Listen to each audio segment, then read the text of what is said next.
100 शब्द प्रति minute. Start. नए कोरोना वायरस कोविड-19 ने धरती पर लगभग सभी देशों को प्रभावित किया है, लेकिन उसका असर असमान है। कोई देश बहुत अधिक प्रभावित है तो उसके पड़ोसी देश पर अधिक असर नहीं पड़ा है।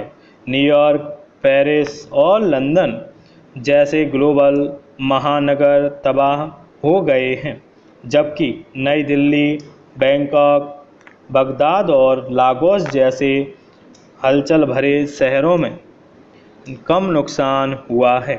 विशेषज्ञों की राय है कि युवा आबादी, सोशल डिस्टेंसिंग, गर्म मौसम और सरकार की लॉकडाउन जैसी कार्रवाई के कारण महामारी के प्रभाव को नियंत्रित करने में मदद मिली है। वैसे कुछ देश इस मामले में अपवाद हैं। वहाँ ये फैक्टर होते हुए भी बीमारी का असर पड़ा है। महामारी से बचने वाले कई देशों में आबादी अपेक्षाकृत युवा है।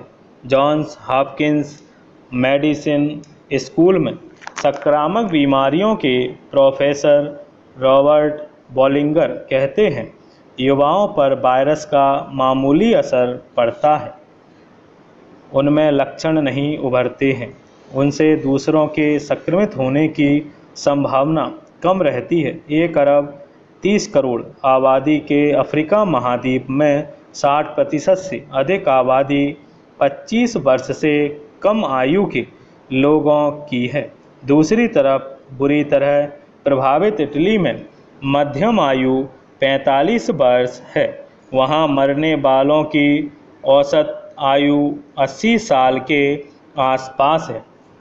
महामारी विशेषज्ञों के अनुसार कुछ देशों और समाजों में सोशल डिस्टेंसिंग के कारण लोग सुरक्षित होंगे।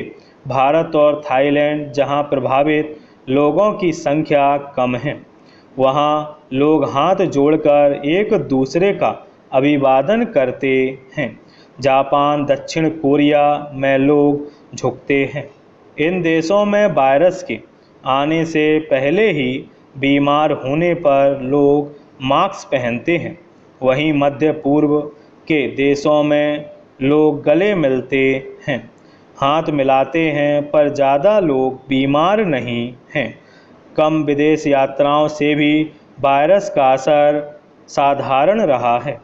इटली और अमेरिका जैसे ठंडे देशों सर्दी के मौसम में वायरस जिस तरह फैला है, वैसा गर्म देशों में नहीं फैला है।